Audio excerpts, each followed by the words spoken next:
ঈদ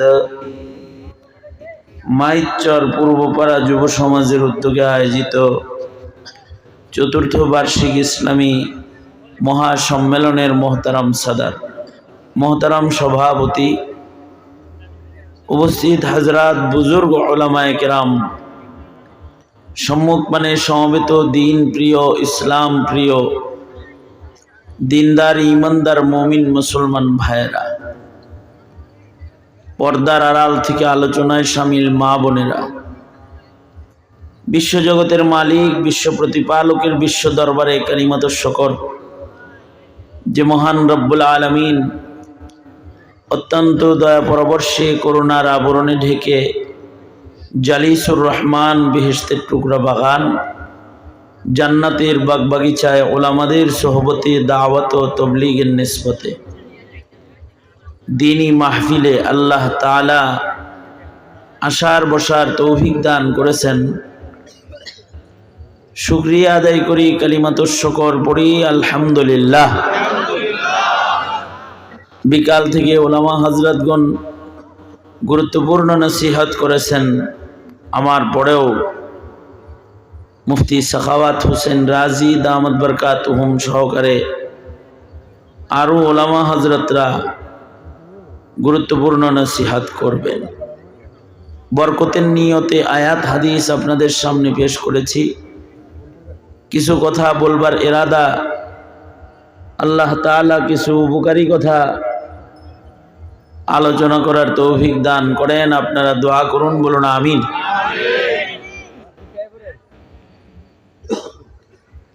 এই পৃথিবীতে যুগে যুগে নবী রাসূল আল্লাহ তাআলা প্রেরণ করেছেন মানুষদেরকে আল্লাহ পাকের পরিচয় দিতে এবং আল্লাহ পাক পর্যন্ত পৌঁছার রাস্তা দেখাইতে।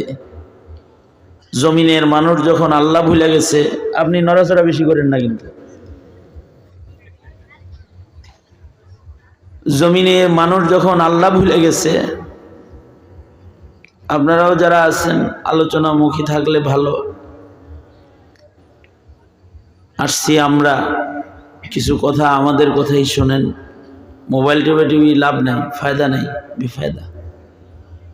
অনেক বয়ান ইন্টারনেটে সবাই আছে, শুনতে পারবেন, কিন্তু এই যে সরাসরি বৈশা দুই কথা শুনতেছেন, এইটার আজমত, এটার গুরুত্ব বেশি। এই জন্যে অন্যমনস্ক না থেকে দিলের কান দিয়ে কিছু কথা শুনলে ঈমান বাড়ব, এটা আল্লাহ পাকের ওয়াদা। তা আমি যেটা বলতেছি যে যুগে যুগে যত নবী আসছে, নবীদের এক নাম্বার কাজ, নবীগণ বান্দাদেরকে রব চিনাইছে, আল্লাহ চিনাইছে, তাওহীদ, একাত্মবাদ। জমিনের মানুষ যখন মাখলুকের পূজা শুরু করছে অথবা বহুত্ববাদের গোলামি শুরু করেছে, তখন জমিনে আল্লাহ তাআলা নবী পাঠাইছে, নবী দিয়ে আল্লাহ তাআলা আল্লাহ চিনাইছে, একাত্মবাদ শিখাইছে। একেবারে বাবা আদম থেকে শুরু করে আমাদের নবী পর্যন্ত সকল নবীদের এক নাম্বার কাজ আল্লাহর সাথে মারিফত করানো, বান্দাকে আল্লাহর সাথে পরিচয় করায় দেওয়া এবং বান্দাদের মুখে এটা উচ্চারণ করানো, লা ইলাহা ইল্লাল্লাহ, এটা বাইর করা। কারণ একবার তাওহীদের কালিমা যদি কেউ পড়ে, লা ইলাহা ইল্লাল্লাহ, এই কথাটা যদি একবার জবানে কেউ উচ্চারণ করে, সাথে সাথে সে জান্নাতের মালিক হয়ে যায়। আল্লাহর রাসূল বলেন, ক্বালা রাসূলুল্লাহি সাল্লাল্লাহু আলাইহি ওয়াসাল্লাম, মান ক্বালা লা ইলাহা ইল্লাল্লাহ দাখালাল জান্নাহ। আল্লাহর রাসূল বলেন, কেউ যদি মুখে একবার বলে শুধু লা ইলাহা ইল্লাল্লাহ, সে জান্নাতের মালিক হয়ে যায়, সে জান্নাতি। লা ইলাহা ইল্লাল্লাহ বুঝনেওয়ালা, লা ইলাহা ইল্লাল্লাহর বিশ্বাস রাখনেওয়ালা, লা ইলাহা ইল্লাল্লাহর উচ্চারণ করনে ওয়ালা, লা ইলাহা ইল্লাল্লাহ বুঝে এক আল্লাহকে চিনে, এক আল্লাহর বিশ্বাস রাখে, লা ইলাহা ইল্লাল্লাহ মুখে একবার বলে, যদি কেউ সাক্ষী দেয় আশহাদু আল্লা ইলাহা ইল্লাল্লাহ, এবার যদি তার অন্য কোনো আমল নাও থাকে তো আল্লাহ তাআলা তাকে কোনো না কোনো ভাবে রহম করে ওসিলায় ওসিলায় তাকে জান্নাত দিবে। সে যদি দোজকে পড়েও যায় তাকে আল্লাহ দোজক থেকে বাইর করার জন্য নিজেই উদ্যোগ গ্রহণ করবে। সুবহানাল্লাহ। আগামীকালকে আমার কথাটা কি বুঝছেন? আবার বলি আমি, লা ইলাহা ইল্লাল্লাহ এটা যদি কেউ বিশ্বাস দিলে রাখে, এটা যদি কেউ বুঝে আর আল্লাহকে যদি কেউ চিনে, আর যদি মুখে একবার কেউ বলে লা ইলাহা ইল্লাল্লাহ, তাকে বাহানায় বাহানায় কিছু নেক কাজ থাকলেও আল্লাহ জান্নাত দিয়ে দিবেন। যদি সে দোজখে পড়েও যায় আর যদি বিশ্বাস ঈমান তার রয় তো আল্লাহ তাআলা নিজ জিম্মায় এই লা ইলাহা ইল্লাল্লাহ কালেমা পড়নে ওয়ালা মুমিনটাকে জাহান্নাম থেকে দোজখ থেকে বের করার উদ্যোগ আল্লাহ নিজে গ্রহণ করবেন। এ কারণে আল্লাহর রাসূল বলেন, ময়দানে মাহশারে কিছু কিছু মুমিনের নেকি কম হওয়ার কারণে দোজখের ফয়সালা হয়ে গেলে তাদের দোজখের দিকে নেওয়া হবে, কিন্তু আল্লাহ তাআলা বাহানা করে করে তাদেরকে দোজখ থেকে ফিরাবে। আল্লাহ তাআলা দুই বান্দাকে বলবে, হাদিসে আছে দুই কালিমা ওয়ালাকে নেকি বদি ওজন করার পরে আল্লাহ তাআলা বলবে, যাও করে জাহান্নামে লয়ে যাও, এই যা তোরা দোজখে চলে যা। দুইজন দোজখের দিকে যাইতে থাকবে। আল্লাহর রাসূল হাদিসে বলেন, এই দুইজনের ভেতর থেকে একজন জাহান্নামের দিকে যাইতে থাকবে ঠিক, কিন্তু বারবার ফিরা ফিরা আল্লাহর দিকে চাইতে থাকবে। এক সময় আল্লাহ তাআলা তাকে ডেকে বলবে, দোজখে যাও, আমার দিকে ফিরে ফিরে চাও কেন? বান্দাটা বলবে, আল্লাহ, আলেমদের মুখে শুনছি আপনি মহান দয়ালু, আপনার দয়া অনেক বেশি বান্দার জন্য, আমাদের জন্য সবচেয়ে বেশি দয়া কার? আওয়াজ করে বলেন, সবচেয়ে বেশি দয়া কার? বুখারী শরীফে আছে, যুদ্ধের ময়দান থেকে কাফেররা গ্রেফতার হয়ে মুসলমানদের এরিয়ার ভিতরে এসে পড়ছে। যুদ্ধে কাফের নর নারী গ্রেফতার হয়েছে। বুখারী শরীফের ভিতরে আছে, এই নারীরা যারা গ্রেফতার হয়েছে এদের ভেতরে একটা মহিলার বাচ্চা যুদ্ধের ময়দানে হারায় গেছে। মহিলাগুলা গ্রেফতার অবস্থায় আছে। হঠাৎ করে মা দেখতে পাইতেছে যে তার দুধের বাচ্চাটা হাঁটতেছে, দেখা যায় 2 বছরের বাচ্চাও দুধ খায় না। এটা দেখার সাথে হযরত ওমর থেকে রওয়ায়াত, এটা দেখার সাথে সাথে মা পাগল হয়ে গেছে। মা দৌড়ায়া যায় ওই যে তার হাঁটতে থাকা ছেলেটাকে ধরছে, ধইরা ছেলেটাকে তাড়াতাড়ি বুকে লইয়া মা দুধ খাওয়ান শুরু করছে। মার মনে চিন্তা হইল, আমার এই বাচ্চাটা কত সময় হয়ে গেছে খায় না, যুদ্ধের মাঠে আমি গ্রেফতার হয়েছি, ও ক্ষুধার্ত। মা যেমন সন্তানটাকে আদর কইরা পাগলের মতো সুইটা যায় দুধ খাওয়াইতেছে।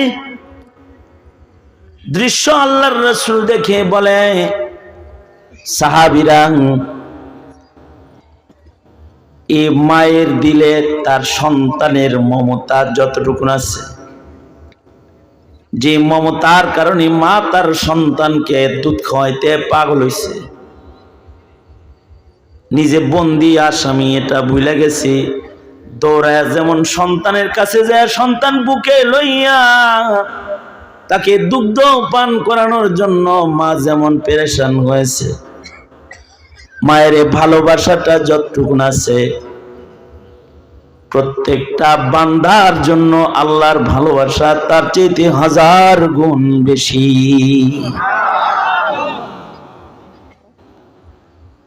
আল্লাহ তাআলা তো বান্দারে অনেক মোহাব্বত করে, ভালোবাসে।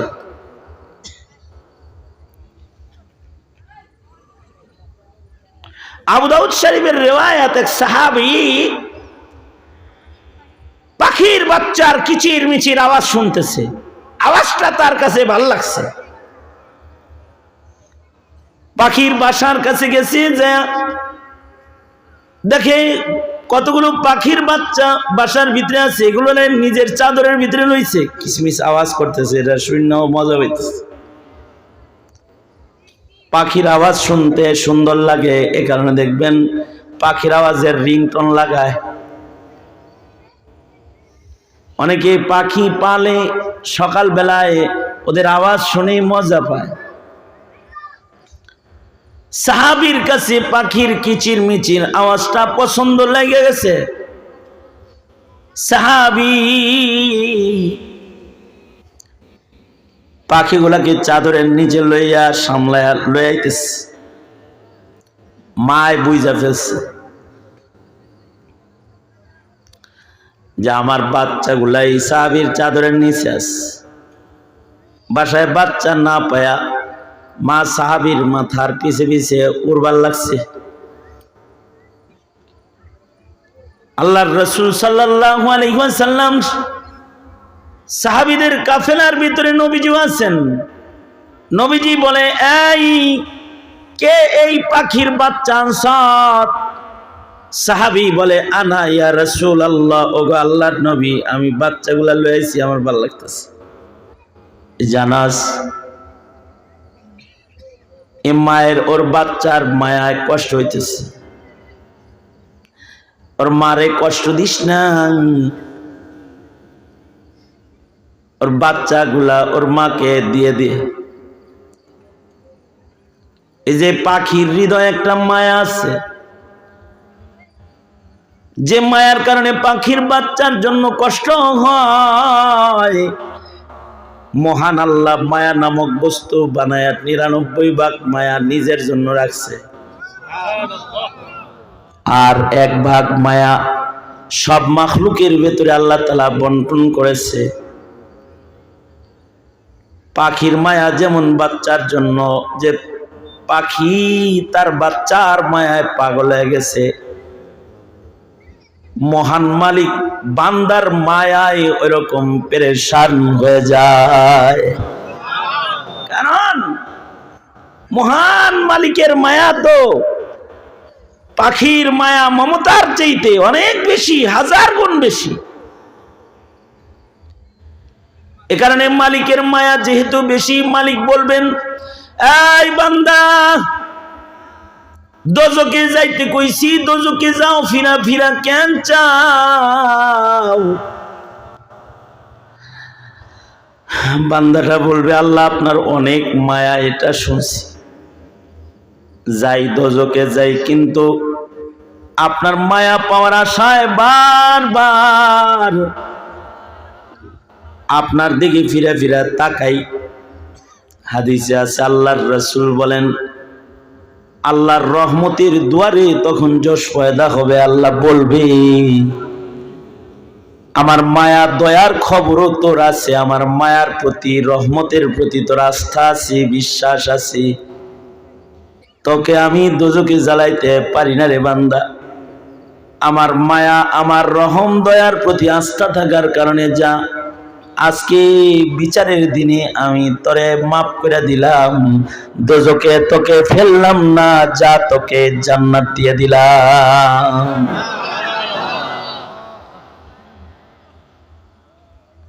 আল্লাহ পাক রে চিনলে কেউ, তার প্রতি রবের মায়া অনেক। এই কারণে আল্লাহর রাসূল বলেন বান্দাকে আল্লাহ এইভাবে মাফ করবেন। অথচ বিচার কিন্তু হয়ে গেছে, বিচার হয়ে গেছে, বিচার হইছে হইল ফাম্মা মান সাকুলাত মাওয়াজিনুহু, যার নেকির পালা ভারী সে যাবে জান্নাতে। ওয়াম্মা মান খাফফাত মাওয়াজিনুহু, নেকির পালা হালকা, গুনার পালা ভারী, কই যাবে? এই হেই হেই আমার দিকে চা বেটা, ঘুষি দি মনে মা চিনোস আমারে? রাগ হইছ? বাচ্চা আইছে, বাচ্চা দেহান তোরে ওয়াজ হতে দিব না। ভালো হয়েছে, মাফ করে দিলাম। অন্যদিকে সে আছে করেন না, আহি নাকি আপনাদের এলাকায়? আহি, অবশ্য আমার নানা বাড়ি কাছাকাছি এরিয়া। আসি না, আমি ব্যস্ততার কারণে সুযোগ পাই না। অসুস্থ মানুষ, সফর কষ্ট লাগে, খুব কষ্ট সফর। নিজের কষ্টের কথাও তো বলা ভালো না মানুষের কাছে, তাই বলি না, আল্লাহর কাছে বলি। আওয়ামী লীগ আমাদেরকে জেলখানায় 1 বছর খুব আদর করছে, এই কারণে অসুস্থতা খুব বেশি। হ্যাঁ, আদরে যত্নে শৈল চলে গেছে।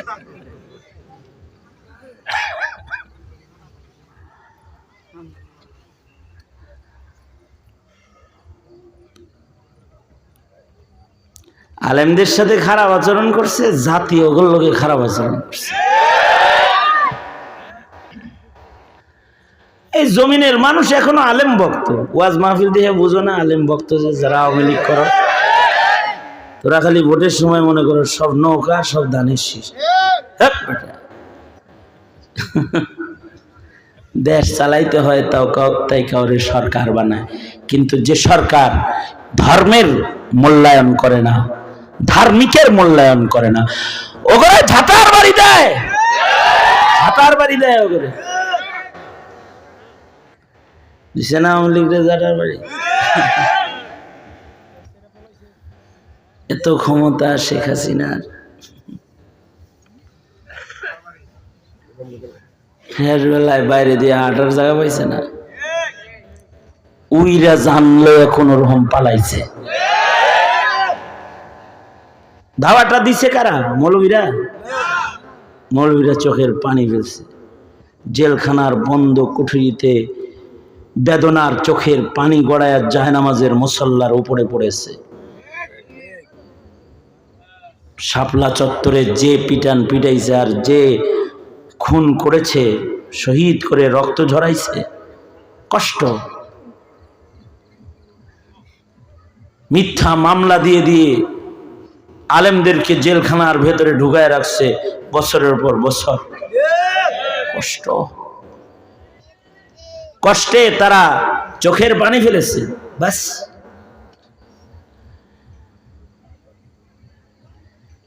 তাদের দোয়া আল্লাহ তাআলা কবুল করছে। স্বাধীনতার পর থেকে দাড়ি টুপিওয়ালা করে হমানে রাজাকার বলল, তাতে কোনো সরকারের পতন হইল না রাজাকার বইলা। কিন্তু রাজাকার বইরা কতজন রে মারল, যুদ্ধ অপরাধী ট্রাইব্যুনাল গঠন করে মানুষরে ফাঁসি দিল, তাতেও ক্ষমতা যায় না। কিন্তু মজলুমের চোখের পানি পড়ছে, চোখের পানি এত তাসির। ছাত্র করে যখন রাজাকার কইছে, কোটা নিয়া খোটা মারছে, তখন সবাই মিলা লাঠি মারছে।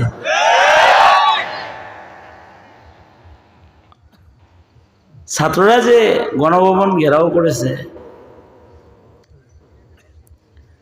কতটা রাগ লয়ে যে এই ছাত্ররা গেছিল স্কুল কলেজের ফলাফল, এতটা রাগ নিয়ে তারা গণভবন ঘেরাও করেছে, গণভবনের চতুর্দিকের ইটগুলা কেমনে খুলছে এটা দেখলে কিছু বোঝা যায় যে এগুলো শরীরের ভিতরে কিটকিট করতেছিল, রক কতটা, একেবারে ডবল ইটের দেয়াল, একটাও রাখছে না, সব খুলে আলাইছে। হাসিনা যদি খালি ক্ষমতা দেখায় ওই দিন গণভবনে বসে থাকতো,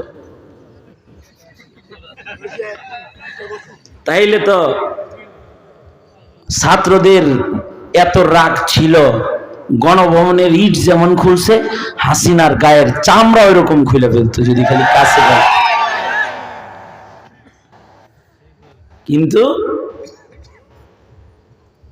বুঝা শুনে উইররা চলে গেছে, যা রান্না করছিল এগুলো খাওয়া যায় না, এগুলো ওদের রেখে দিছে খাওয়ার লেগেছে। অনেক রাগে আইছে, তোরা মেহমান আমার ভেতরা খাইছে, ভালো ভালো রান্না করে রেখে গেছে। যাই হোক, অসুস্থ বদন, মজলুম বদন, তাই কষ্ট কোথাও যাওয়া, আইসেই যেহেতু বসছি, ধৈর্যের সাথে কিছু শুনলে দিলে শান্তি পাইতাম। আল্লাহ তৌফিক দান করেন, আমিন বলেন। দোনো হাত উপরে তোলেন, নারায়ে তাকবীর, নারায়ে তাকবীর। হাত নামান। আপনাদের যুবকদের একটা গ্রুপ আমার মাদ্রাসা পর্যন্ত গেছে, ওরা যে আমার এত ভালোবাসে এটা আমি জানতাম না, ওরা যাওয়ার পরে টের পেয়েছি আর কি। পরে ওদের ভালোবাসার বদলা দিতে আয়া করছি আর কি। ভালোবাসার তো কোনো বদলা হয় না, মহাব্বতের স্বীকৃতি প্রদান করা। আল্লাহ তাআলা বান্দার মহাব্বতের স্বীকৃতি প্রদান করবেন। বান্দাটা যখন বলবে আল্লাহ, আলেমদের মুখে শুনছি তোমার দয়া মহান,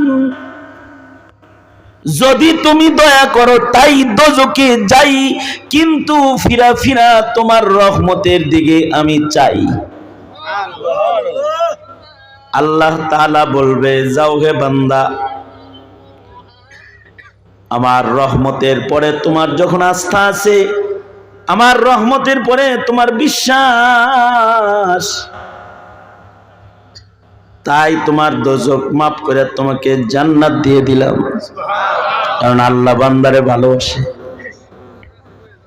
বাবার চাইতে কম না বেশি, মার চাইতে কম না বেশি, বন্ধুর চাইতে কম না বেশি, দুনিয়ার সব মাখলুকের চাইতে কম না বেশি।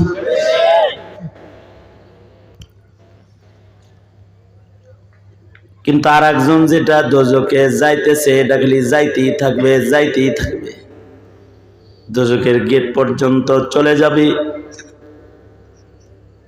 আল্লাহ তাআলা তখন ওই বান্দাটাকে ডাক দিবে, এই কালিমাওয়ালা, এই আমার বান্দা, আমার দিকে ঘোর, আমার দিকে তাকা। তোর পাশের লোক আমার দিকে ফিরা ফিরা চায়, তুই চাস না কেন? তুই দেখি খালি দোজখের দিকে যাস আর যাস।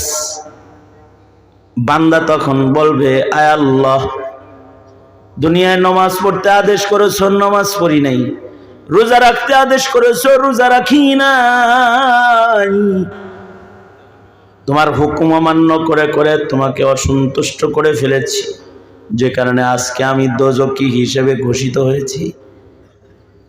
আজকে ময়দানে মাহশারে তুমি রব হয়ে তোমার গোলাম আমাকে দোজখে যাইবার আদেশটা তুমি করেছ। আজকের এই আদেশটা কমাস কম মাইন না, আমি যে তোমার বান্দা এটা একটু প্রমাণ করবার চাই। তাই তোমার নির্দেশে দোজখের দিকে যাই। তোমার একটা নির্দেশ মাইন্না দোজখে পড়াও যদি তোমার রুবুবিয়তের আমলি স্বীকৃতি হয়, তাই দোজখের দিকে যাই। আল্লাহ তাআলা বলবেন, বান্দাহি, তুই আমার হুকুমের প্রতি এত শ্রদ্ধাশীল, যা এই কারণে আজকের দিনে আমার ভালোবাসা তোর জন্য উন্মুক্ত করে দিলাম, তোর দোজখ মাফ করে তোকেও আমি জান্নাতি হিসেবে ঘোষণা দিয়ে দিলাম।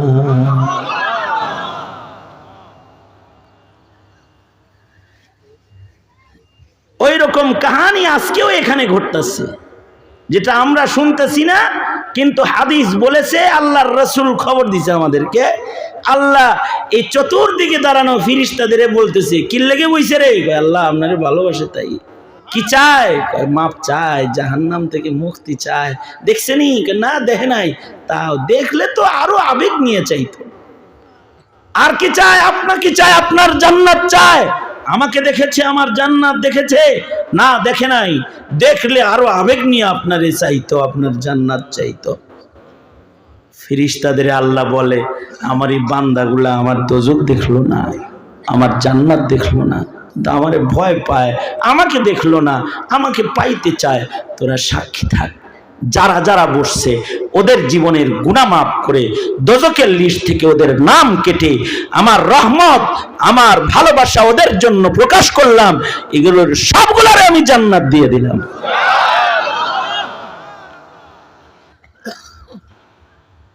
কারণ রবের মায়া অনেক একজন কালমাওয়ালার জন্য। হাদিস শরীফে শেষ পর্যায়ে আল্লাহর রাসূল বলেন যে যার কোনো আমল নাই, শুধু কালিমা আছে, তাকে আল্লাহ তাআলা নিজে জান্নাতে নেওয়ার আয়োজন করবেন, দোজখ থেকে বের করার আয়োজন করবেন। আল্লাহ তাআলা এই কালিমাওয়ালা, আল্লাহর রাসূল বলেন এই কালিমাওয়ালা হলো লাস্ট পারসন জান্নাতের। জান্নাতের আমার উম্মতের সর্বশেষ ব্যক্তি,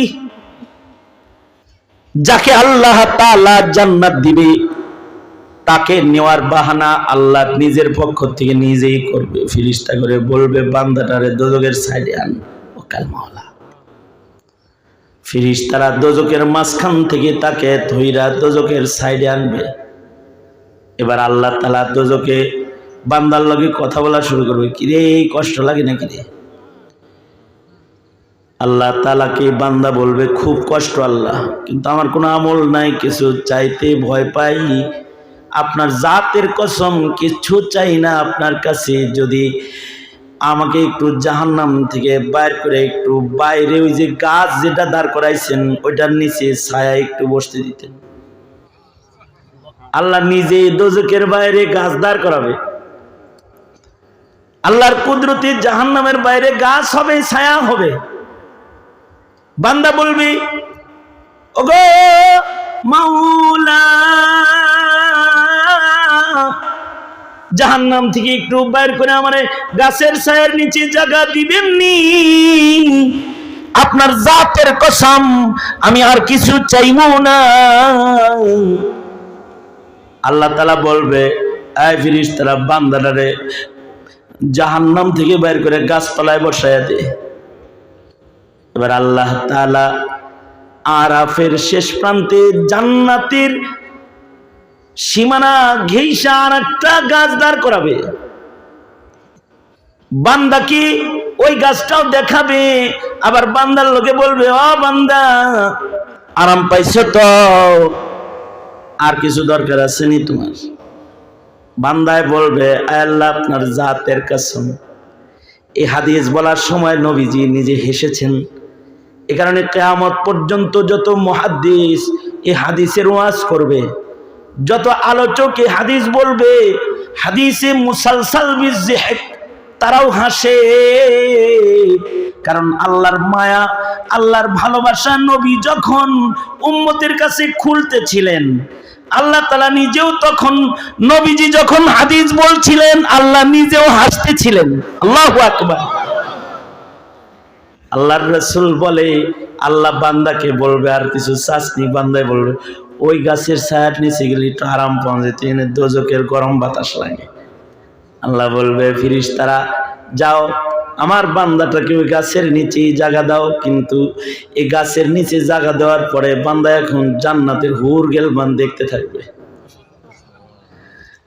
জান্নাতের নাজ নিয়ামত দেখতে থাকবে। তখন তো বান্দার জিহ্বায় পানি আসবে, তেঁতুলের কথা শুনলে যদি পানি আয়া যায়, তাহলে মাওলানা পাকের জান্নাত দেখলে কেমন পানি আসবে জিহ্বায়। বান্দাকে আল্লাহ আবার বলবে, কিরে আরো কিছু চাসনি? আর কিছু চাইতে সাহস পাই না, কিন্তু আপনার জাতের কসম এখন তো বাইরে আছি, কিন্তু ভিতরে যে কি তা তো এখনো বুঝতাছি না, খালি দেখতাছি। আপনি যদি আমার শুধু বসার জায়গাটা ভিতরে একটু দিতেন, তাইলে আর কিছু চাইতাম না।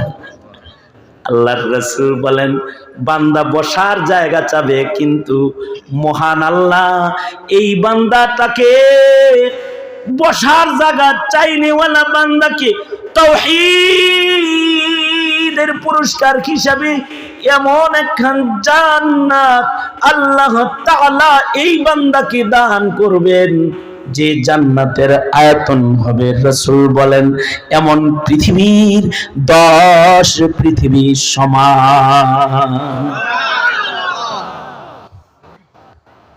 কত মায়া, কত দয়া একটা তাওহীদ ওয়ালার জন্য। এই কারণেই সব নবীরা উম্মতদেরকে বলছে, কুলু লা ইলাহা ইল্লাল্লাহ, বলো লা ইলাহা ইল্লাল্লাহ। এটা সব নবীর কথা। আর তুমি বাপ হয়ে তোমার সন্তানের মুখে লা ইলাহা ইল্লাল্লাহ বাইর করতে পারো নাই, থ্যাংক ইউ বাইর করেছো, ওয়েলকাম বাইর করেছো, পাপা বাইর করেছো, কিন্তু আল্লাহ বাইর করো নাই। তুমি এক অপদার্থ পিতা। আল্লাহ বের করো নাই। এজন্য হাদিসে আল্লাহর রাসূল বলেন, মুসলিম সন্তান জন্ম নিলে তার মুখে প্রথম বার করবা লা ইলাহা ইল্লাল্লাহ। বলেন আওয়াজ কইরা, লা ইলাহা ইল্লাল্লাহ। এই কথাটা শুদ্ধ কইরা 50 ভাগ মুসলমান বলতে পারে না। হ্যাঁ, এ পর্দার ভিতরে বইয়া বলছি নাকি, প্রকাশ্যে জনতার সামনে খোলা মঞ্চে বসে বলতাছি, 50 ভাগ মুসলমান শুদ্ধ করে কথাটা উচ্চারণ করতে পারে না, শুদ্ধ করে এটা বলতে পারে না, আশহাদু আল্লা ইলাহা ইল্লাল্লাহ ওয়া আশহাদু আন্না মুহাম্মাদান আবদুহু ওয়া রাসূলুহু। শুদ্ধ করে বলতে পারে না। কত কথা কইতে পারে, কিন্তু কালেমা বলতে গেলে থুতো মতো লেগে যায়, কালেমাটা পড়তে পারে না। আল্লাহ, আল্লাহর নাম বলতে পারে না। যার মায়া তার জন্য সবচেয়ে বেশি, আল্লাহর পরে সবচেয়ে বেশি মায়া আপনার আমার জন্য নবী মুহাম্মদুর রাসূলুল্লাহ সাল্লাল্লাহু আলাইহি ওয়াসাল্লাম। আল্লাহর নাম তো বলতে পারে না, নবীর নামও বলতে পারে না, নিজের নবীর নাম উচ্চারণ করা জানে না। কালেমা পড়তে বললে নবীর নামের হা উচ্চারণ করা জানে না। মুহাম্মদ বলতে পারে না, মুহাম্মদ, হ্যাঁ বেটা, মুহাম্মদ মুহাম্মদ মুহাম্মদ সাল্লাল্লাহু আলাইহি ওয়াসাল্লাম। আওয়াজ করে বলেন, হয় নাই, হয় নাই, মুখটা খুললা কোন,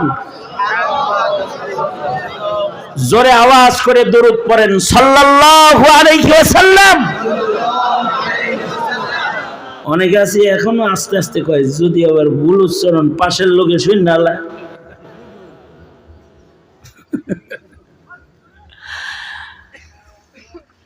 বলেন হা হা হা, বড় হা, হ্যাঁ না, হ্যাঁ, ছোট হা না, বড় হা। বলেন হা হা হা হা, হি হু, নুরানি বলাইতেছি, হা হি হু, হ্যাঁ হি হ্যাঁ। মগা Chowdhury group of industries limited. যতক্ষণ পর্যন্ত অক্ষরের উচ্চারণ না হবে, ততক্ষণ পর্যন্ত কালিমা শুদ্ধ হবে না। হা জবর হা, হা জবর হা, হাজের হি, হাপেশ হু, হা হি হু,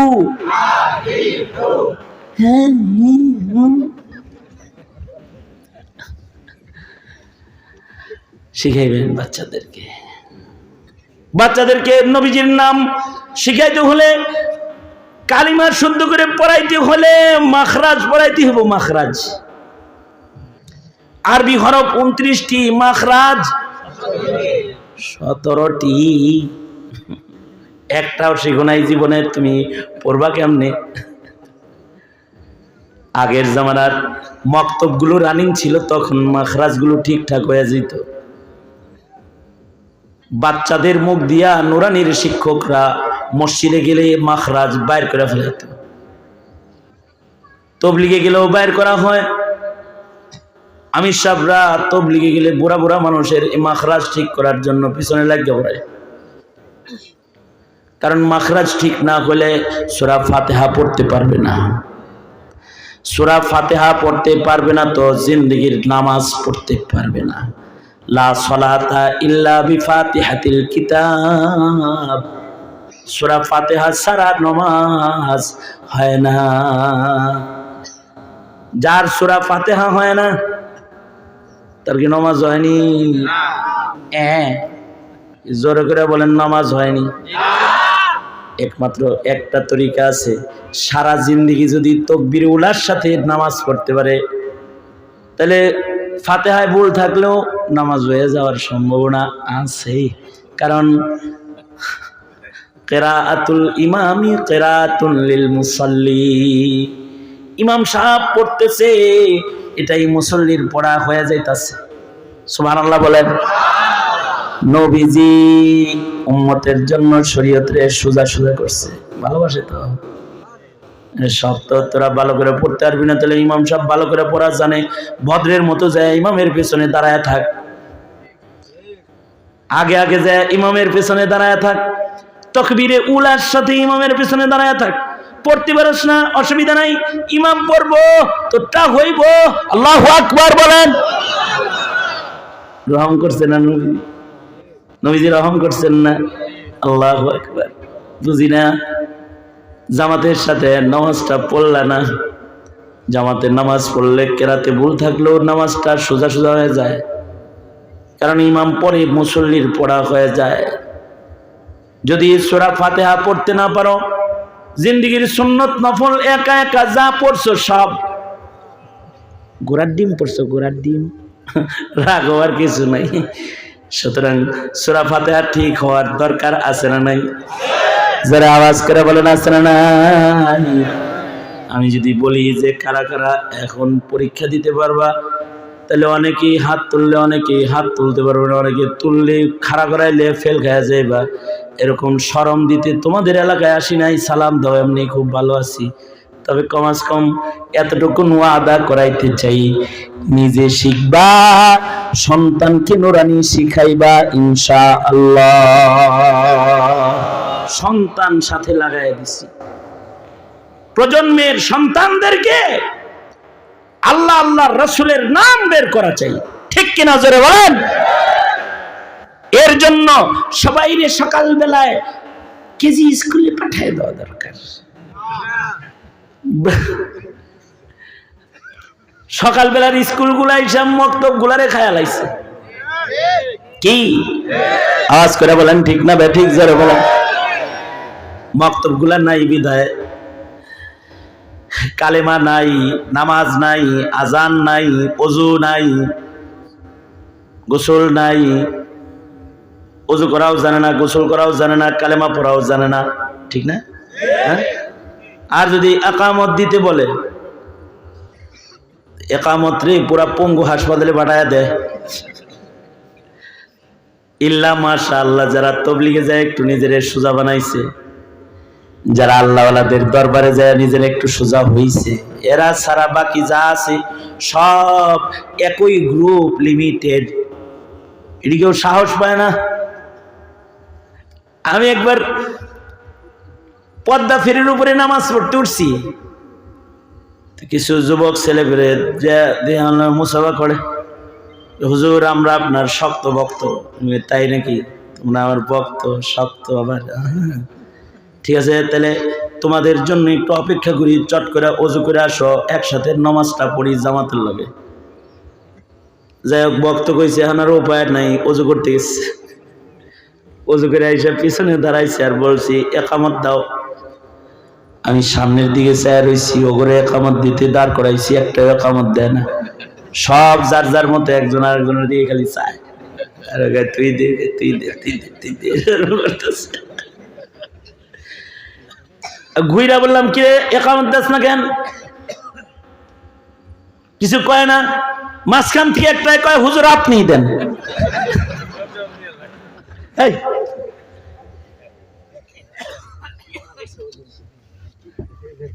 এই যে এগুলো আছে না, এগুলো শেয়ার দিন।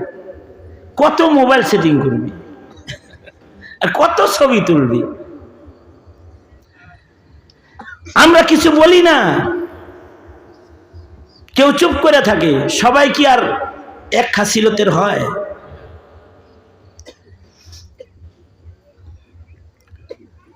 আশ্চর্য একটা কথা বলছে, এই যে কিছুদিন আগে ইলিয়াস গুম্মান সাহেব আসলো না, এক মাহফিলে ওনার সাথে আমি আছি, তো একজনে ছবি তুলতেছে,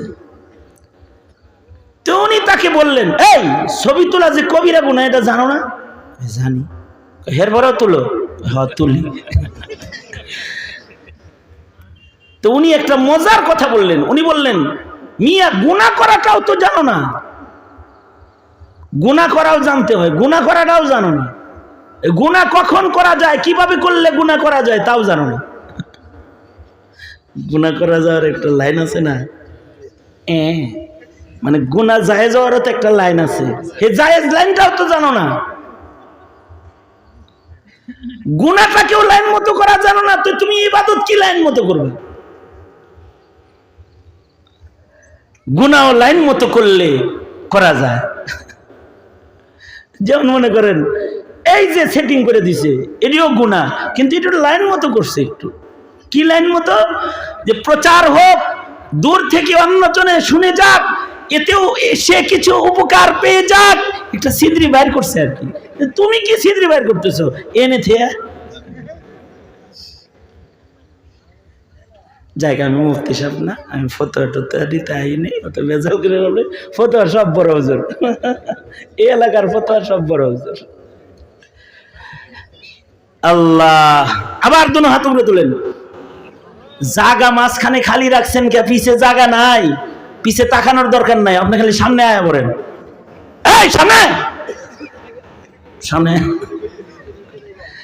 সামনে আয়া পড়েন, সামনে আয়া পড়েন, পিছে জায়গা দেন, আরেকবারে বসতে জায়গা দেন। আর 10টা মিনিট সে বইসে শুনুক না। এই চলে গেলে আবার 1 বছর পরে যদি কপালে থাকে তাহলে আশা হইব, না থাকলে তাও নাই। একটু ওগুলো বসতে দেন। হ্যাঁ আগান আগান আগান, এই সামনে। আর যারা নড়াচড়া করতে পারে না, তোমরা যারা শক্তিশালী আছো, তা করে চালের বস্তা আটার বস্তার মতো একটু টাইনা সামনে লইয়া হোক দরকার, তার সামনে ফাঁকা জায়গা রাখো না, পেছনের মানুষদের কি বসার জায়গা করে দাও। এই সামনে। হ্যাঁ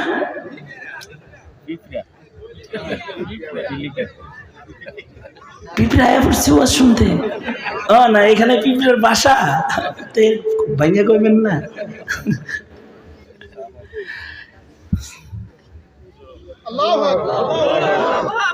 নাড়াচড়া নাড়াচড়া এইরকম এরকম করেন, আস্তে আস্তে নাড়েন নিয়ে, একটু ফুলের মতো নাড়াচড়া।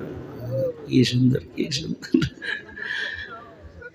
আবার হাত নামান, আবার উঠান, আবার নামান। জোরে আওয়াজ করে বলেন সুবহানাল্লাহ, আলহামদুলিল্লাহ, লা ইলাহা ইল্লাল্লাহ। আওয়াজ করে আল্লাহু আকবার, আল্লাহু আকবার। আরো জোরে আল্লাহু আকবার। আল্লাহু আকবারটা ঠিক শিখলে তো আজানের সহযোগিতা হইব, কারণ আজান শুরু হয় কি দিয়া? তাকবীর শুরু হয় কি দিয়া? আল্লাহু আকবার, আল্লাহু আকবার। একবার একবার করে আল্লাহ আল্লাহু আকবার, ওখানে যে কাপ আছে এটা জানে না, গ গ গাইন আকবার। আকবার মানে গোবার আলু ময়লা যুক্ত। আর কেউ যদি কাফ উচ্চারণ না করে গাইন উচ্চারণ করে তাহলে কি হবে? যে আল্লাহ ময়লা দিয়ে আবর্জনা দিয়ে মাখেন না। জোরে আওয়াজ করে বলেন আল্লাহু আকবার। আক আক আক আকবার আকবার আল্লাহু আকবার আল্লাহু আকবার। নারায়ে তাকবীর নারায়ে তাকবীর। সুন্দর করে তাকবীর দিবেন আল্লাহু আকবার। নামাজ শুরু হয় আল্লাহু আকবার, জিহাদ শুরু হয় আল্লাহু আকবার, আজান শুরু হয় আল্লাহু আকবার। আল্লাহু আকবার জোরে করে বলেন, আরো জোরে বলেন। শয়তান তারাই বলতে হয় আল্লাহু আকবার, জোরে বলেন। এই কারণে আজানের শুরুতে আছে আল্লাহু আকবার আল্লাহু আকবার আল্লাহু আকবার আল্লাহু আকবার। সুন্দর করে উচ্চারণ যে করবে তার আজান সুন্দর হবে। এ কারণে মুসলমানের মুখের কানের পয়লা আওয়াজ, মুসলমানের কানের পয়লা আওয়াজ আল্লাহু আকবার, জোরে বলেন আরো জোরে। বাচ্চা জন্মাইলে কানে পয়লা কি বলে? আরো জোরে বলেন। এত সুন্দর জিনিস যেটা জন্মের পরে পয়লা শুনতে হয়, যেটা 5 বেলার নামাজে পয়লা বলতে হয়, এইটা বলার সময় আল্লাহু আকবার আল্লাহু আকবার। হ্যাঁ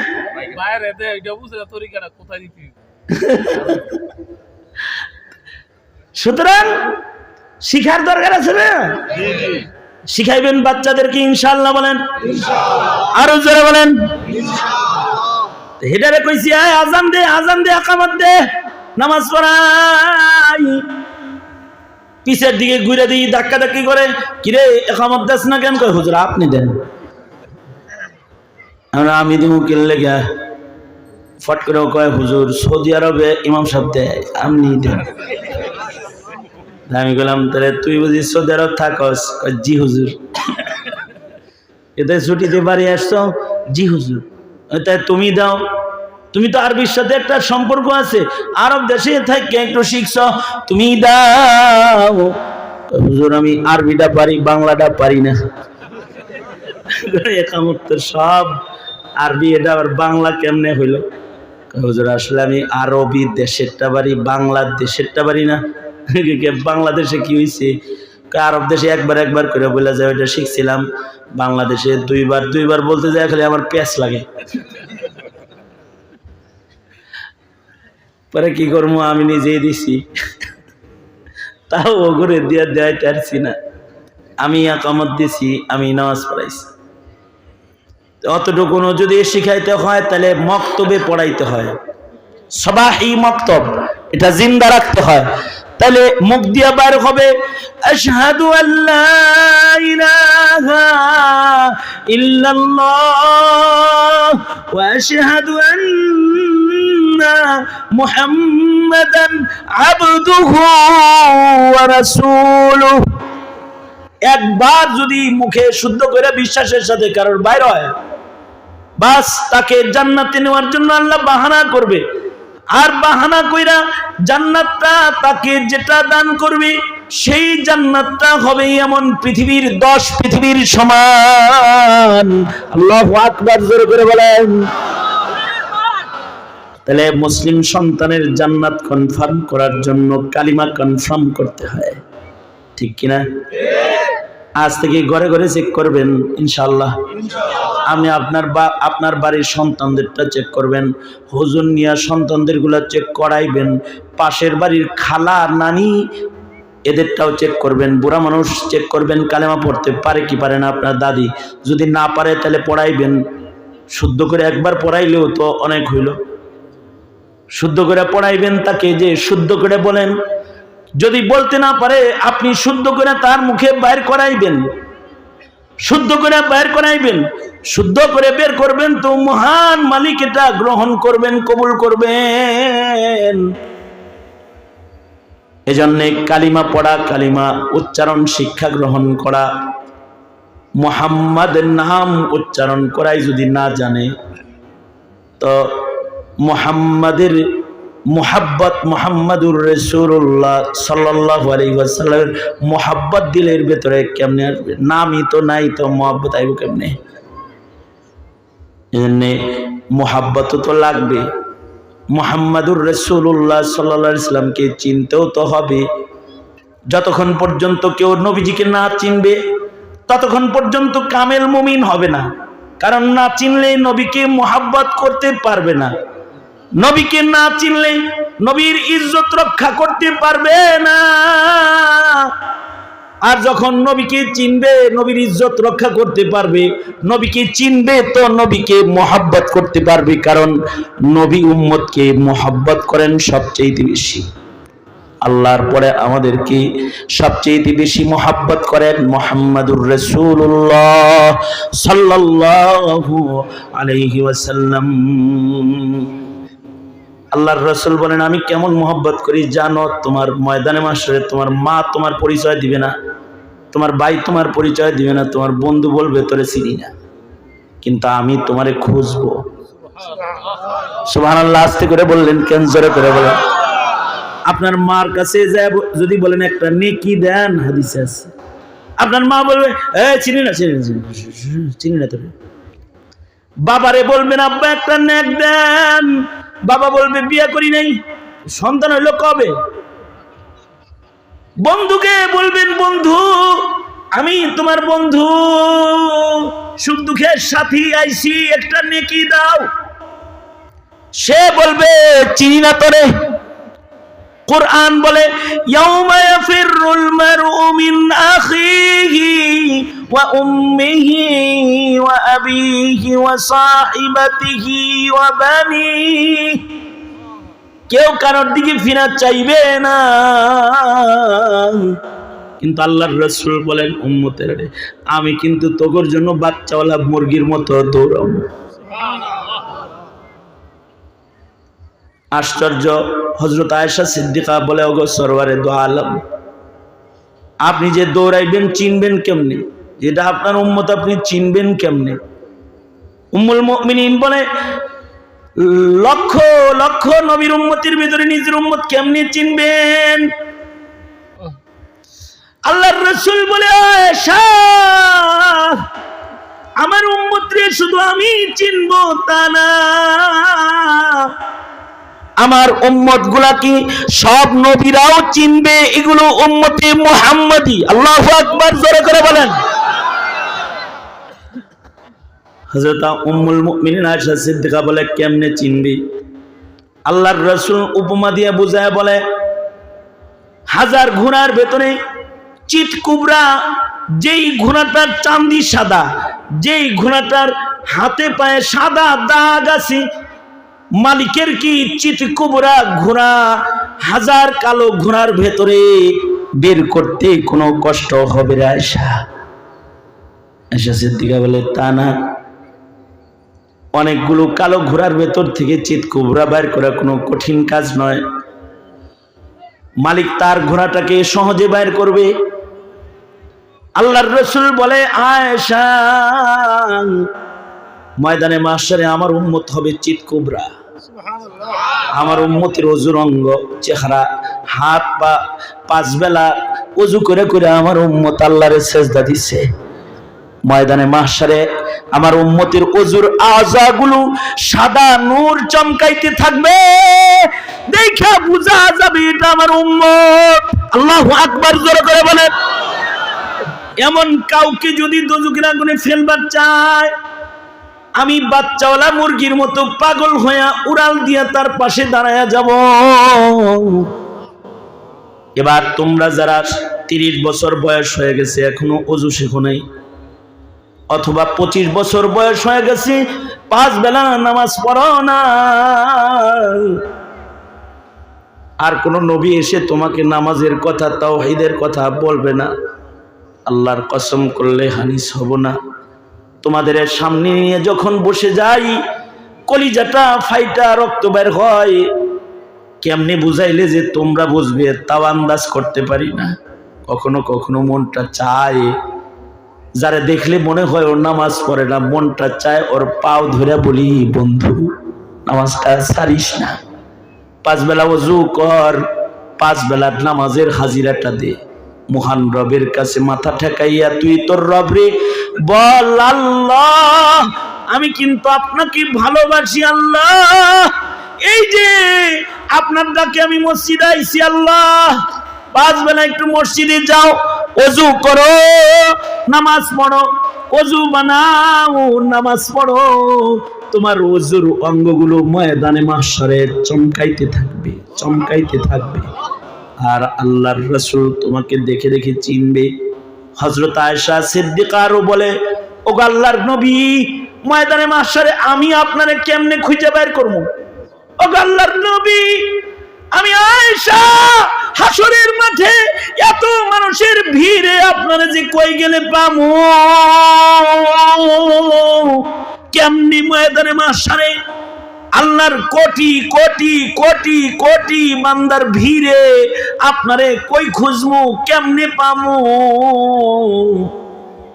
আল্লাহর রাসূল বলে, আয়েশা 3টা ভয়ঙ্কর জায়গায় আমাকে পাওয়া যাবে, আমাকে পাওয়া যাবে। ইনদাস সিরাত, যে পুলসিরাত পার হয়ে আমার উম্মত আল্লাহর জান্নাতে ঢুকবে, আমি ওই পুলসিরাতের গেটে দাঁড়ায় দাঁড়ায় ওদেরকে দেখবো আর ওদের জন্য দোয়া করতে থাকবো, ওরা যেন পাও ফসকা যেন দোজখে পড়ে না যায়, নিরাপদে ওরা যেন সিরাত পুলসিরাত পার হয়ে জান্নাতে চলে যায়। আল্লাহু আকবার। হযরত আয়েশা সিদ্দিকা বলে, আর কোথায় আল্লাহর নবী? নবীজি বলে, ইনদাল মিজান, যেখানে আমার উম্মতের নেকি আর বদি ওজন করা হবে আয়েশা, মিজানের কাছাকাছি দাঁড়ায় আমার গুনাহগার উম্মতের নেক বদির ওজন আমি দেখতে থাকব। কোন কোন হাদিসে আছে, যার নেকির পালা হালকা হতে রইবে আল্লাহর রাসূল যা নেকির পালাকে হাত দিয়ে যাইতে ধরবে। আল্লাহর রাসূল সাল্লাল্লাহু আলাইহি ওয়াসাল্লাম এই উম্মতকে জান্নাতে নেওয়ার জন্য পাগল হয়ে যাবে, নেকির পালা যেন হালকা হইয়া না যায়। তুমি তোমার নেতাকে চিনলা, তুমি তোমার দলের প্রধানকে চিনলা, তুমি তোমার দলের ক্যাডার চিনলা, কিন্তু তুমি তোমার জান্নাতে শাফাআতকারী পয়গম্বরকে চিনলে না, পয়গম্বরের নাম উচ্চারণ করা জানলে না, তুমি তোমার পয়গম্বরকে মানলে না, যার শাফাআত ছাড়া তুমি জান্নাত পাবে না। সিরাতের উপরে পুলসিরাতের উপরে পার হওয়ার সময় যার দোয়া তোমার জন্য শামিলে হাল হবে, মিজানের পালার কাছে যে নবী শাফাআত লইয়া তোমার পাশে দাঁড়ায় রবে, তোমার মিজানকে যিনি ধরে বসবে, তোমার নেকির পালাকে যিনি ধরে বসবে, তোমাকে দোজখে নিতে চাইলে তোমার পেছনে পাগলের মতো যিনি দৌড়াবে, আর আল্লাহকে বলবে, আল্লাহ এটা আমার উম্মত, ওরে দোজখে দিবেন না, ও জাহান্নামের আগুনে সইতে পারবে না, আল্লাহকে মাফ করে দেন। আজও যিনি রওজা আতহারের ভেতরেও হায়াতুন নবী তোমার আমার জন্য উম্মতি উম্মতি উম্মতি বলে বলে কাঁদতেছেন, আমাদের বুজুর্গরা কয়, আজও যদি কোনো কানওয়ালা মানুষ রওজার পাশে যায় দাঁড়ায় যাও, রওজার ভেতর থেকে আওয়াজ পাবে, রাহমাতুল লিল আলামিন তোমার মায়ায় কানবার লাগছে আর বলতেছে, উম্মতি উম্মতি উম্মতি রব্বি হাবলি উম্মতি। ও আল্লাহ, আপনি আমার উম্মতরে নাজাত দেন, আমার উম্মতরে মুক্তি দান করেন। সেই নবীর নামটা উচ্চারণ করা জানো না, সেই নবী যে শেষ নবী তাও তুমি জানো না। কাদিয়ানির পক্ষ নিয়ে নিলা, নাস্তিকের পক্ষ নিলা, ব্লগারের পক্ষ নিয়ে নিলা, তোমার সন্তান ব্লগারের পিছনে ঘুরে, তোমার সন্তান কাদিয়ানীদের দালালি করে, তোমার সন্তান কাদিয়ানীর অফিসে চাকরি করে, মুসলমান হইয়া কাদিয়ানীর টাকা ঘরে বসে খাও। তুমি মুসলমান, তোমার নবীর খাতমে নবুয়তটা তুমি চিনো না। অথচ আল্লাহ তাআলা বলে, মা কানা মুহাম্মাদুন আবা আহাদিন মির রিজালিকুম ওয়ালাকিন রাসূলুল্লাহি ওয়া খাতামান নাবিয়্যিন ওয়া কানাল্লাহু বিকুল্লি শাইইন আলিমা। নবীজিকে চিনতে হবে। নবীজি শেষ নবী, নবীর পরে আর নবী নাই। এই দেশের আলেমরা, এদেশের ছোট ছোট বাচ্চারা শাপলা চত্বরে যে শহীদ হইছে, হাসিনারে চেয়ার থেকে নামানোর জন্য না, নবীজির ইজ্জত রক্ষা করার জন্য। কথা বলেন ঠিক না বেঠিক? আওয়াজ করে বলেন। 13 দফার ভেতরে গুরুত্বপূর্ণ দফা হলো নবীর খাতমে নবুয়ত সংরক্ষণ। কাদিয়ানীদেরকেও মুসলিম ঘোষণার দাবি। 13 দফার একটা গুরুত্বপূর্ণ দাবি হলো নাস্তিক মুরতাদের মৃত্যুদণ্ডের আইন চাই, আইন চাই। জোরে বলেন ঠিক না ঠিক? জোরে বলেন। এদেশে যারা নাস্তিক, যারা মুরতাদ, যারা রাসূলকে আঘাত করে, যারা রাসূলকে আক্রমণ করে, তাদের ফাঁসি চাই। 17 কোটি মুসলমানের মাটিতে নবীর ইজ্জতে হামলাকারী থাকতে পারে না। জোরে আওয়াজ করে বলেন, আরো জোরে আওয়াজ করে বলেন, আওয়াজ করে বলেন। কাদিয়ানীরা থাকতে পারে কিন্তু মুসলিম পরিচয় না। কথা বলেন ঠিক না বেঠিক? জোরে বলেন। আমরা কাদিয়ানীদেরকে পাঠাই দিতে চাই না এদেশ থেকে, হিন্দুদেরকে তারাই দিতে চাই না। হিন্দুরা যেমন হিন্দু পরিচয়ে থাকে, খ্রিস্টানরা এদেশে যেমন খ্রিস্টান পরিচয়ে থাকে।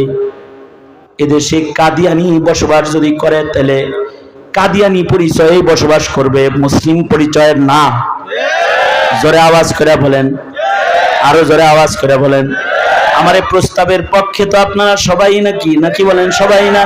যে আমার প্রস্তাবের পক্ষে না, আহমদ শফি বলেছেন সে মুসলমান না। আহমদ শফির ফতোয়া, কাদিয়ানীকে যে কাফের বলবে না সেও কাফের। সেও কি? তাহলে বলো, কাদিয়ানীরা মুসলমান না কাফের? কাদিয়ানীকে যারা সমর্থন করবে তারা কি? এবার খুব খেয়াল করে দেখো কারা কারা কাদিয়ানীর পক্ষে কথা কয়, বুঝবা এগুলো কাফের। নাম মুসলমানের হলেও ওরা কি? জোরে আওয়াজ করে বলুন, আরো জোরে আওয়াজ করে বলুন, কাদিয়ানীরা কি? কাফের। কাফের, কাদিয়ানী কাফের। আমি বলবো কাফের কাফের, আপনারা বলবেন কাদিয়ানীরা কাফের। কাফের কাফের। এত আস্তে করলেন কেন? ছেলেরা এক স্লোগান দিয়ে কাদিয়ানী চিনুক। কাফের কাফের। নবীর পরে নবী নাই, সংসদে আইন চাই। নবীর পরে নবী নাই, আমার নবী শেষ নবী। আমার নবীর পরে আর কোন নবী, যারা আওয়াজ করে বলেন আর কোন নবী, নবীর জন্ম হবে না। আমার নবী শেষ নবী, এটা প্রত্যেক মুসলমানের ঈমান। যে এই ঈমানের খেলাফ সে বেঈমান। জোরে আওয়াজ করে বলেন। এই কথাটা 17 কোটি মুসলমানের প্রত্যেককে শেখানোর দরকার কি দরকার না? কিছুদিন আগে পঞ্চগড়ে আমি একটা মাহফিলে গেছি, কয়েকদিন আগে, 1 মাস আগে। তো ওখানে বয়ানের পরে একটা কাদিয়ানী ছেলে আসছে, এসে বলে, হযরত আপনার বয়ান খেয়াল করে শুনছি, মুসলমান হইতে এসেছি, আমাকে কালিমা পড়ান, মুসলমান হইতে এসেছি, আমি কাদিয়ানী, মুসলমান হতে এসেছি। মুসলমান হইল, আমার সাথে পরে দেখা করেছে। তো ওকে আমি জিজ্ঞাসা করলাম, তুমি যে মুসলমান হইলা, তোমার মা বাপ? আমার মা মুসলমান, বাবা কাদিয়ানী, মা মুসলমান। না জানি না বাপ মার ভিতরে বিয়ে হয়েছে, মা বাবার ভয়ে কিছু বলে না, কিন্তু মার এখনো বাবার সংসার করে ঠিক, কিন্তু মাঝে মুসলমান এটা মা বুঝে, কিন্তু আমার বাপ বুঝে না। কাদিয়ানীরা মুসলিম পরিচয়ে বসবাস করার ক্ষতি এটা। কাদিয়ানীরা মুসলিম পরিচয়ে বসবাস করলে মুসলমানের সাথে কাদিয়ানীর বিয়ে হয়ে যাবে, কাদিয়ানী ছেলে মুসলিম মেয়ের বিবাহ হয়ে যাবে। বলুন তো আপনারা, এই বিয়ে কি বৈধ না অবৈধ? এই বিবাহের কোন সন্তান জন্মাইলে এটা কি হালাল জাদা হবে না হারাম জাদা হয়ে যাবে? কাদিয়ানীরাও মুসলিম, কাফের হিসাবে রাষ্ট্রীয়ভাবে ঘোষণা হবে এ কারণে যে মুসলমানের শাহজালালের মাটিতে যেন কোনো জারদ জন্মগ্রহণ না করে।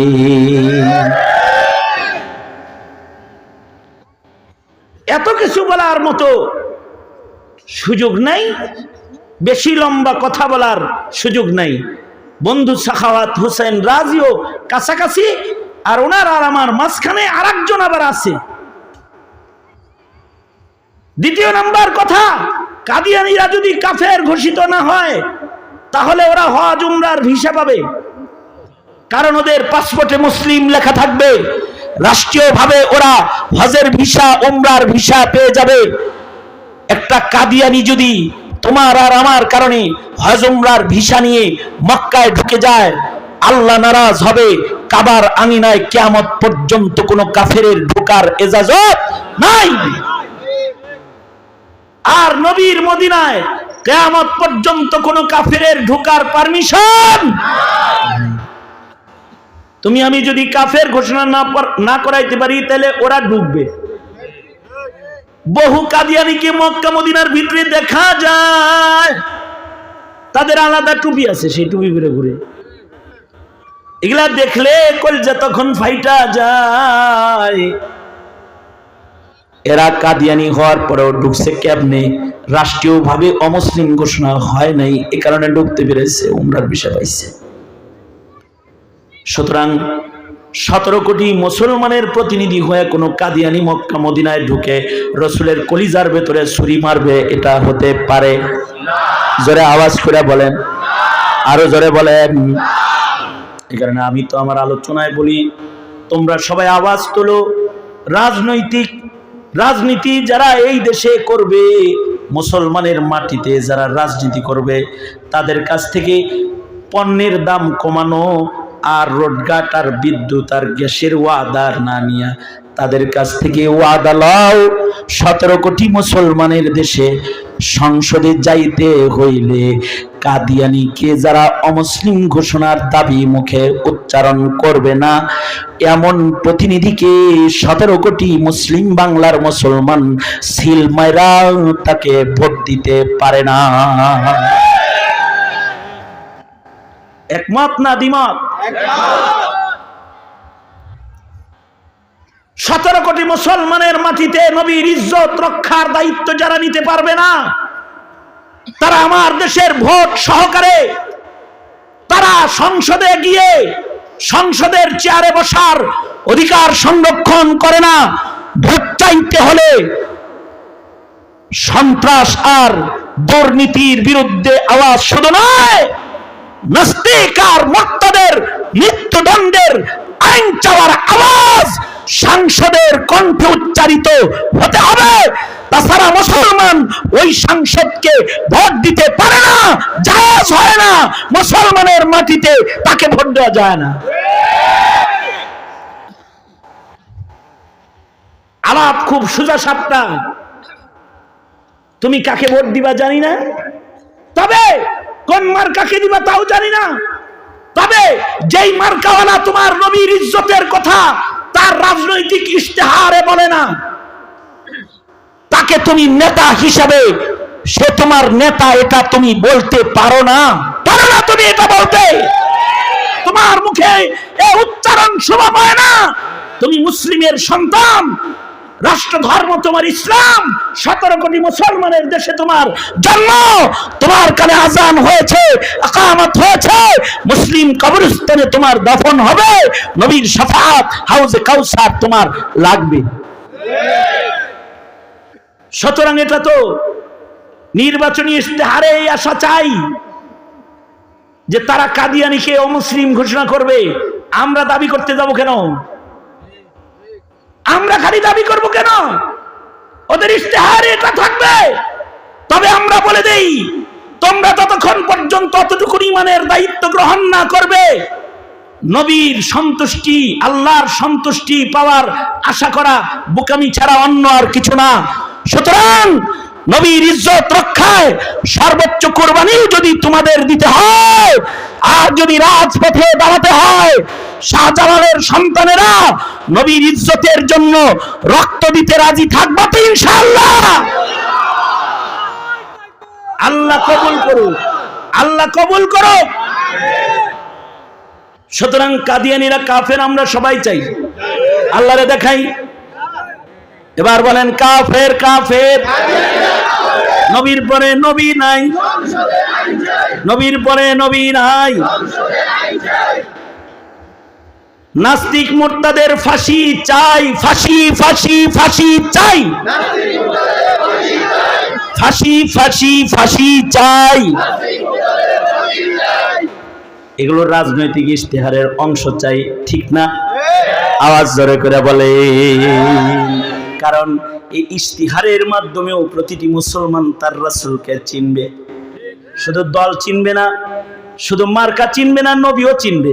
কি ঠিক কিনা? জোরে আওয়াজ করে বলেন। নবীরে যদি চিনান যায় তাহলে নাস্তিকদের বাদ থাকবে না। সুতরাং নবী চিনাইব কারা? নবী চিনাইব নায়েবে নবীরা। আল্লাহর রাসূল বলেন, আমার কথা, আমার আল্লাহর কথা বলার জন্য আমার উম্মতে একটা কাফেলা আছে। ইন্নামাল উলামা ওয়ারাসাতুল আম্বিয়া। এই আলেমরা হলো আমার উম্মতের, আমার প্রতিনিধি, আমার নায়েব। সুতরাং মসজিদে, মিম্বরে, মাদ্রাসায়, রাজপথে, ময়দানে, মিহরাবে, তাফসীরের মাহফিলে যেখানে আলেম আছে, আলেমের ইজ্জত নিয়ে কেউ ছিনিমিনি খেললি বুঝবা ওইটা নবীর দুশমন, ওর জিহ্বাটা টান দিয়ে ছিঁড়ে ফেলবি। ইনশাআল্লাহ জোরে আওয়াজ করে বলো ইনশাআল্লাহ। সুতরাং আলেম ওলামা যেখানে, আমরা আছি সেখানে। এই যা যা বললাম এগুলো সব ঈমানের কথা বলেছি না রাজনীতি করেছি? কি কি মনে হয়? রাজনীতি মনে হয়? তোমরা বলতে পারো হুজুর এভাবে বললে তো আবার আপনারা জেলে নিয়ে যাইব। শুধু জেলে না, এই ঈমানের কথা বলতে গিয়ে যদি ফাঁসির রশি গলায় আসে, ফাঁসিতে ঝুলতে রাজি। যদি জেলে যেতে হয়, জেল জীবনকে বরণ করে নিতে রাজি। যদি নির্যাতনের শিকার হয়, শিকার হতে হয় তো নির্যাতনকে বরণ করতে রাজি। কিন্তু আল্লাহর দুশমনকে বরদাস্ত করতে পারি না, পারি না, পারবো না, পারবে না এদেশের উলামারা, পারবে না।